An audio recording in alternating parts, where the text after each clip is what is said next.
This is a special announcement. In a few minutes' time, we'll be observing a silence in this chapel. We ask you to pause in silent tribute to the memory of the millions of people who've lost their lives in conflicts and wars throughout the world. We will remember especially all those who died in the defense of these islands, and those who were prepared to make the ultimate sacrifice in the cause of peace and freedom around the world. The idea of a 2-minute silence appears to have been suggested first in an article by an Australian journalist, Edward Honey, in the London Evening News on the 8th of May 1919. On the 4th of November that year, the Cabinet received a letter in support of the suggestion from Sir Percy Fitzpatrick, whose son had been killed in France in 1917. Sir Percy suggested that a silence be observed on the anniversary of the end of the 1914-1918 war, in memory of those who died in the service of their country.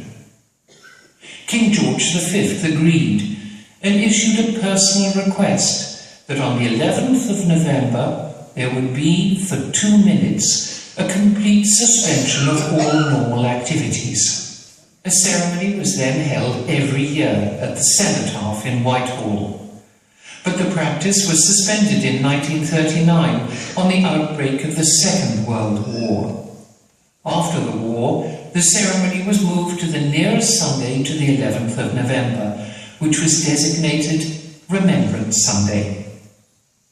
Since 1995, the Royal British Legion has campaigned, with increasing success, for the observance of the 2-minute silence at the 11th hour of the 11th day of the 11th month, the moment the guns fell silent at the end of the war to end all wars. Here at the Arboretum, we observe a silence preceded by the playing of the last post and followed by reveille every day of the year. At the precise moment of the silence on the 11th of November, shafts of sunlight fall both on this altar and on the central wreath of the Armed Forces Memorial.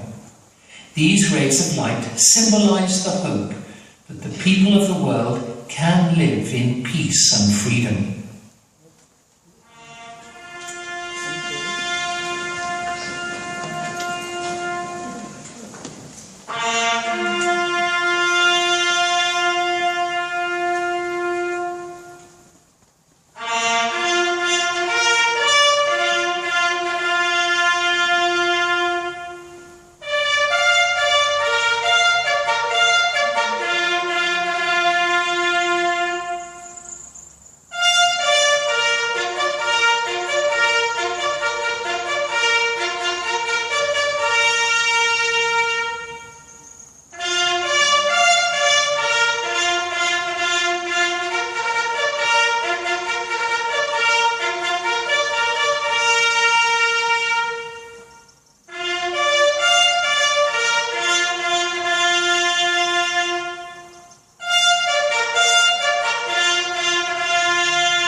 They shall grow not old, as we that are left grow old. Age shall not weary them, nor do the years condemn. At the going down of the sun, and in the morning, we will remember them. When you go home, tell them of us and say, for your tomorrow, we gave our today.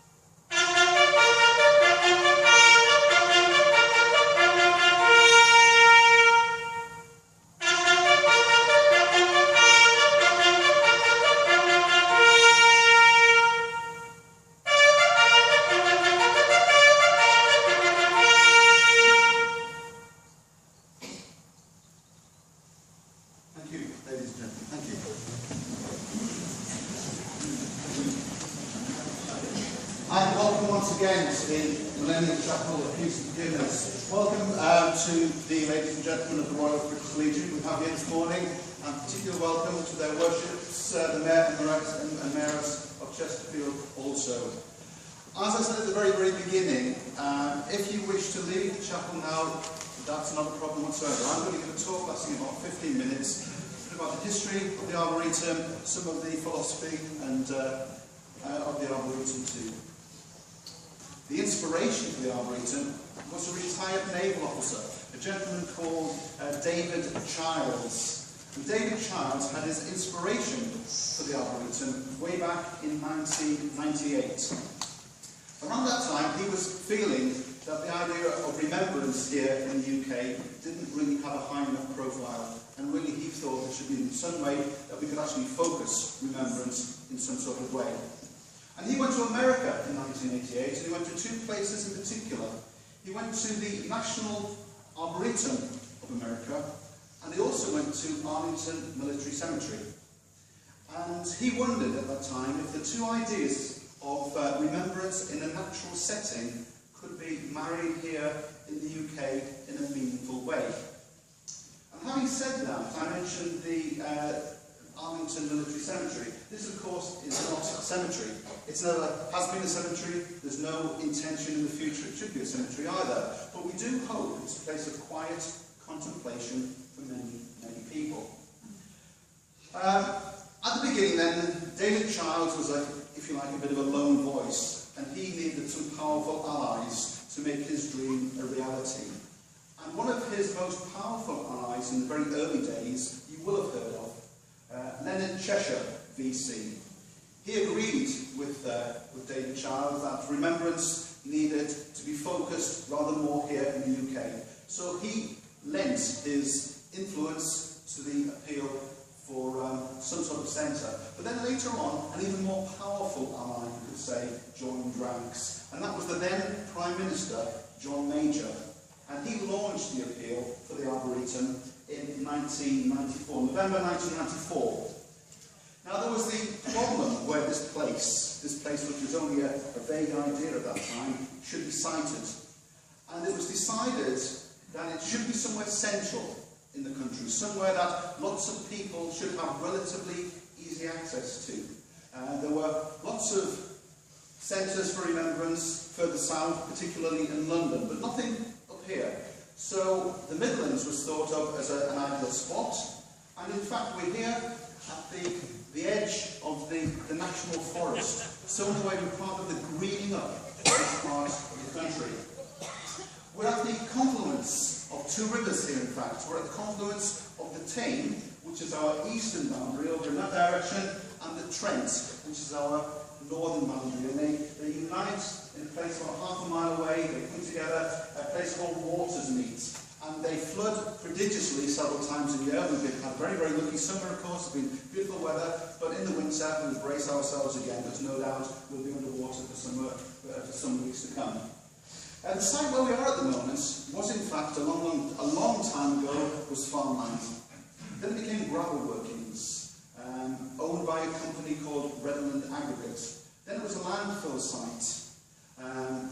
Redland Aggregate, now the company Lafarge, have been tremendously generous with us. They gifted us originally 80 acres, extended to the 150 acres that we now occupy. As I say, Lafarge has been one of our closest allies in the development of the Arboretum.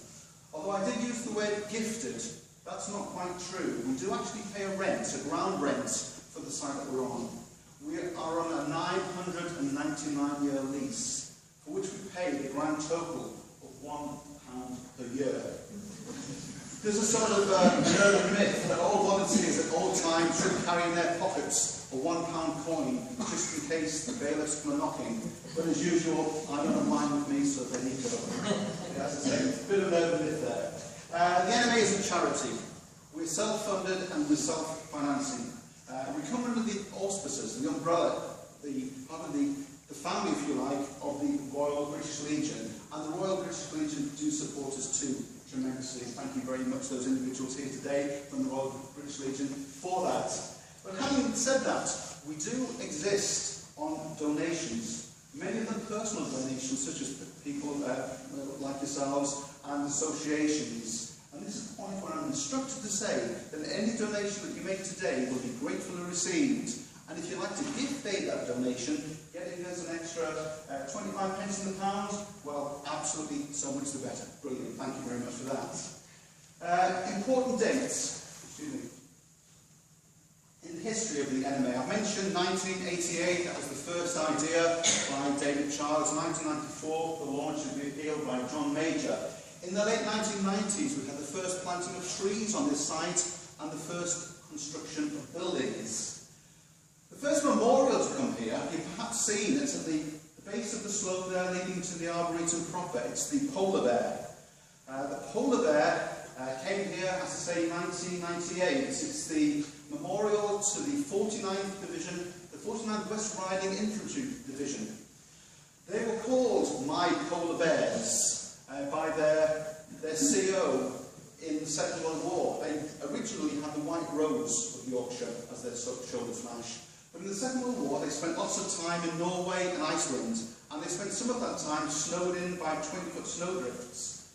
And as they used to come in from their patrols covered in snow, the CO called them My Polar Bears, and that name stuck, and it became part of their insignia also. The polar bear up there is made out of yellow hardwood. It's 9 foot long, it's 5 foot high, and it weighs around 2 tons. It was made by the Essex wood carvers, and I'll say more about the Essex wood carvers a bit later on in this little talk. It's individually jointed, because as it gets wet and as it shrinks in the sun, obviously it would crack if it was one piece. It's individually jointed, but it's also hollow, because in the middle of it there's a roll of honour detailing the names of all of those men of the 49th Division who didn't return from their individual campaigns. The official opening of the Arboretum to the general public was May 2001. And since then we have grown. Of course, we've quite literally grown, because we're a living memorial. As the trees mature and get more stately, they add more dignity to the memorials around about. And of course, memorials are added, it seems, almost on a weekly basis now. When I came here as a volunteer first, 2.5, getting on for 3 years ago, I think we had something like 240, 250 memorials. We now have well over 300, and it seems, as I say, to be growing all the time. Important dates for memorials here. Well, the opening of the Far East Prisoner of War Museum. That was opened on the 15th of August 2005, which was the 60th anniversary of the ending of conflict there, the Second World War in the Far East. 2007, very important day, we had the dedication of the Armed Forces Memorial. And I'll be saying more about that later. Dedicated by the Archbishop of Canterbury in the presence of Her Majesty the Queen.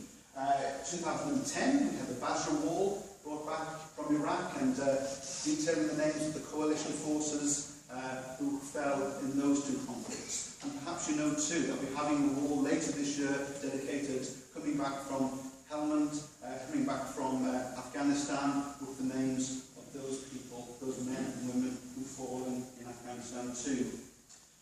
But recently, and I'll have to look at this just to remind you, because there are so many, we've had dedications to the Royal Naval Association, Royal Army Veterinary Corps, Battle of the Plains. We have one for the Essex Regiment dedicated not long ago. As I say, the NMA is growing constantly. At present, as I say, we have over 300 major memorials. We exist on 150 acres, but in 10 years' time, that 150 acres will be nearer 300 acres, because we have big plans to expand over in that direction, because we want to be the centre of remembrance, the most important centre of remembrance here in the UK. We have here almost every single native British species of tree. And I say almost every, there's one missing. Anybody tell me what that one might be? It's the elm, thank you. We don't have any elms here, we've got Dutch elm disease. Did for that, of course, in the 1980s. However, I believe that we're having some resistant species of elms which are now being developed, and hopefully we'll be back to our full quota of native trees sometime in the future. As this memorial, as this arboretum has developed, we have developed microclimates too. So, for instance, in the Korean area, we have 23 species of trees, mainly from Korea. We have Suez palms in the Suez area. We have eucalyptus dedicated in the areas for the Australian Air Forces, and so on and so forth. The building that we're in at the moment, this is, as I said, the Millennium Chapel Peace and Forgiveness. So called because it's the only chapel so designated, consecrated during that millennium year. As you can see, the chapel is designed to be in sympathy with the woodland areas round about. We have here, as it supports, for instance, we have 12 Douglas fir columns, and these are the real thing. Absolutely straight, very, very solid Douglas fir columns. And there are 12, 8 in the chapel and 4 outside. And if you look at them, you'll see that they all have a different carving, a different feature on them. They're the 12 apostles. And if you want to find out more about them, we have interpretive boards out at the side which tell you each and every single one of the apostles. I know this one, this is Matthew. This is the tax collector holding his money bags. And that comes from a 1980s campaign reminding us all to get our taxes in on time. Here at the front we have the Sword of Sacrifice, which is found in all Commonwealth war grave execution sites around the world. The lectern, the reading desk and the altar here were made by young men from Swinfen Young Offenders Institution, which is about 5-10 miles down the road in that direction on the A38. 2 candelabra here. The candelabra were made again by a local cutlery firm, Arthur Price of Lichfield. They represent 6 knives, so 6 times 2, we have the idea of 12 again, we have the 12 apostles, we have the idea of the Last Supper, but around them we have this sort of bouquet of barbed wire, we have this crown of thorns, reminding us all that at times of plenty, there's still somewhere in the world, there's war, there's conflict, there's pain, there's hunger. The altar cloth here, showing the tree of life and representing the seasons that we have here at the Arboretum, was made by the ladies of the Royal British Legion. The whole of the chapel really is full of symbolism and significance, as is much of the Arboretum too. More about that in a moment. At the back we have the Cavendish Cross. The Cavendish Cross is commemorating the lives of Leonard Cheshire and his wife Sue Ryder. And over here, it's our pièce de résistance, the carving, the storyteller. This was made by the Essex woodcarvers, the same people who did the polar bear. The storyteller is the figure of Christ, modelled on the local vicar of the Essex woodcarvers. Around them are the children. Again, children, grandchildren of the Essex woodcarvers, listening to Christ, listening to his story, listening to the storyteller. Apart from one, there's one little You'll see him right across the far side. He's not listening to what Christ has to say. He's looking over the corner because there's something far more interesting. And if you look around, what the Essex Woodcarvers have done, they've put a tiny, tiny snail there, which has taken his interest. And apparently, that really, really happened on the day they took the photograph to make the model here. Outside, just on the wall, you'll see as you go out, we have the Millennium Prayer, which was written, and eventually it was carved into cherry, written by a 13-year-old girl. That Millennium Prayer is available if you're interested, priced 50p as a bookmark from our gift shop. I mentioned a few moments ago symbolism. The Arboretum is absolutely full of symbolism. Anywhere you look, the shape of a path, the colour of a rock, the size of a rock, the type of planting, it has some sort of significance. Give two examples. The wood over there, the one that's on the skyline, that's the Merchant Navy wood. The Merchant Navy wood is a wood comprised completely of oak. Now, oak obviously has a huge historical, traditional significance with the British Navy. Hearts of oak and all of these things. But there are 2,535 oak trees in that wood. Well, why 2,535? Well, because that's exactly the number of vessels that were sunk in convoy and around our coasts, and fishing vessels in World War II. So every single tree in that wood represents a lost vessel. Symbolism, again, the Sands Garden. Sands, the Stillbirth and Neonatal Death Society. The Sands Garden, as you go into it, has a path which is almost maze-like and quite dark. And the planting is thorny and harsh. And that represents the feelings of a parent who's lost a child.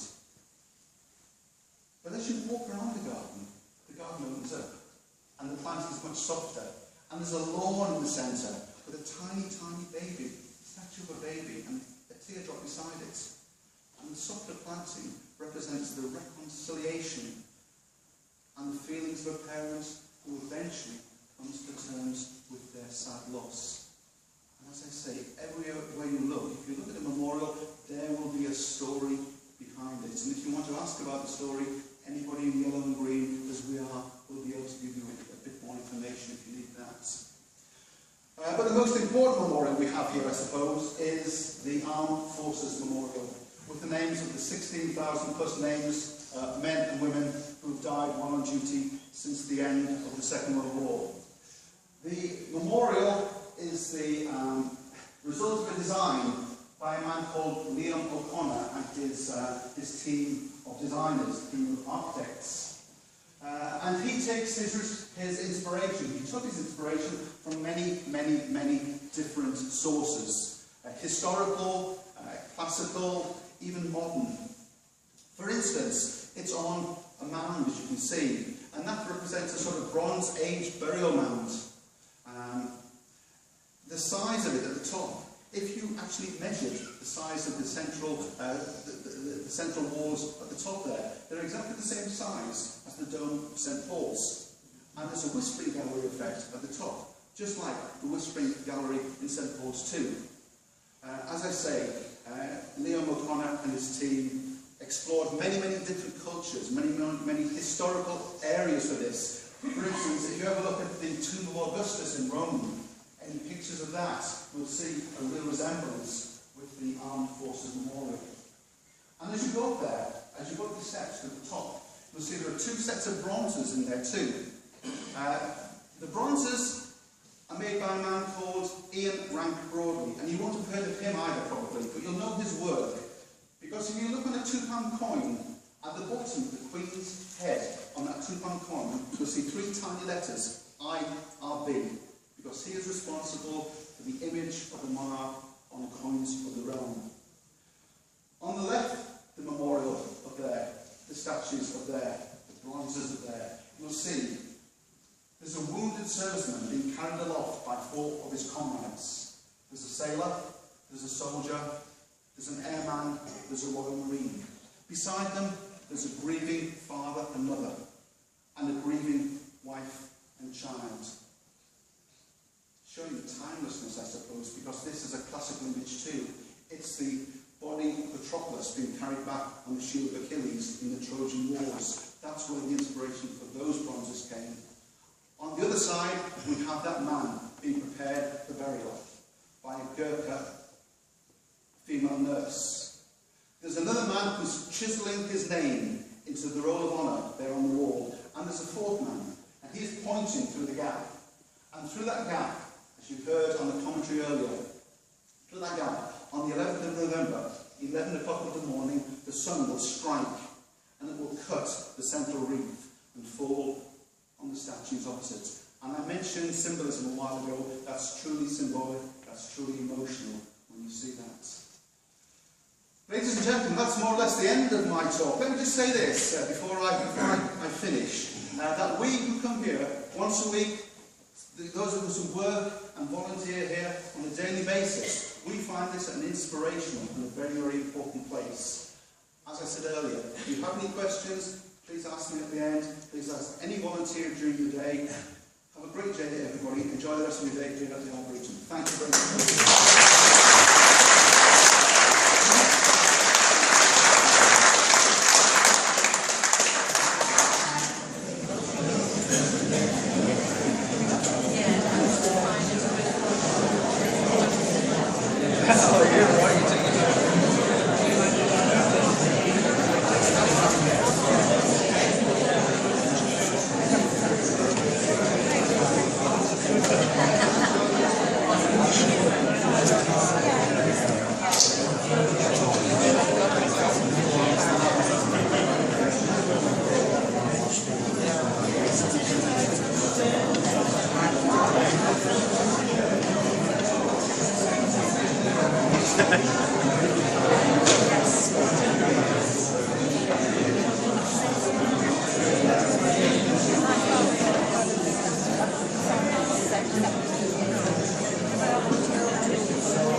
I was employing my state at that place.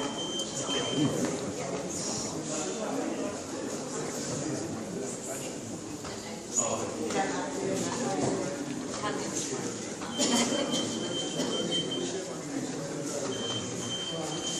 see you guys sleeping.